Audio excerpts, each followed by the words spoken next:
Hello साथीहरू, सेवा आज चाहिँ छुट्टी थियो, त्यही घुम्न जाँदैछौँ हामी। अन्त दुईजनाको छुट्टी थियो अनि त्यो भएर नि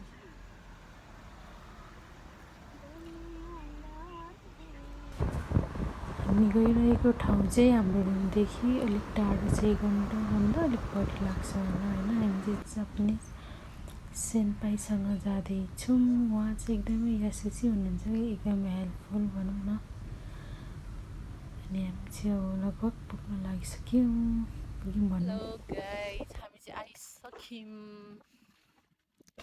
कोइनको नाम पनि थाहा छैन है कुन कोइन हो, तर वाउ यता यता हाई ए हाई ए हाई किरे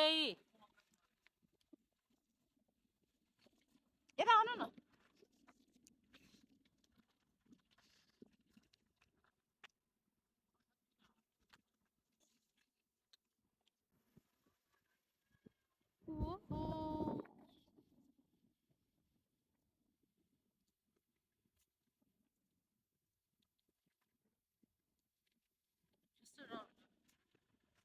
कञ्चन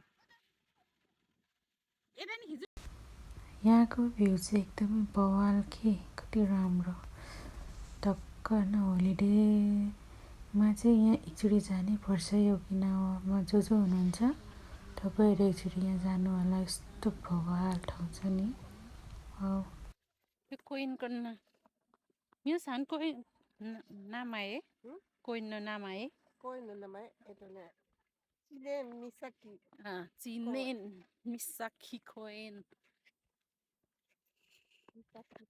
पार्कको कस्तो किरे किरे किरे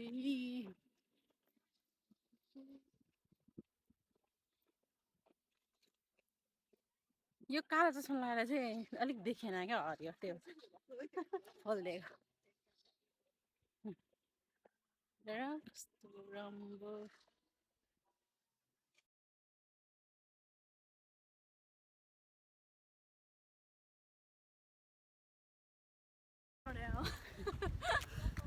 हामी चाहिँ लाग्यो अब नेक्स्ट डेस्टिनेसनतिर। यो चाहिँ एउटा म्युजियम रहेछ होइन। अब यहाँ चाहिँ त्यस पुरानो ओकिनावाको अब भनौँ न सबै कुराहरू यहाँ चाहिँ हेर्नु पाइने रहेछ।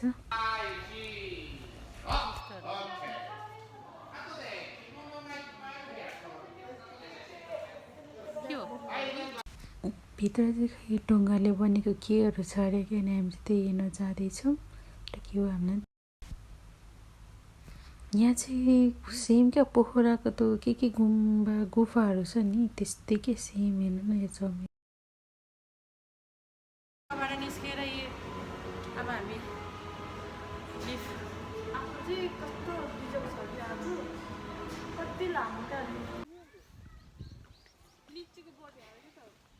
कोरे यो भोक्से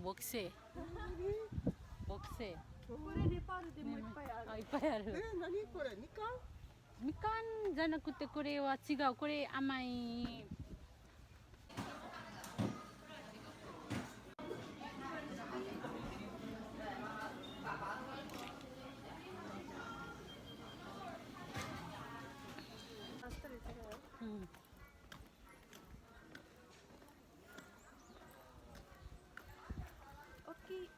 ओके aku sama kecil.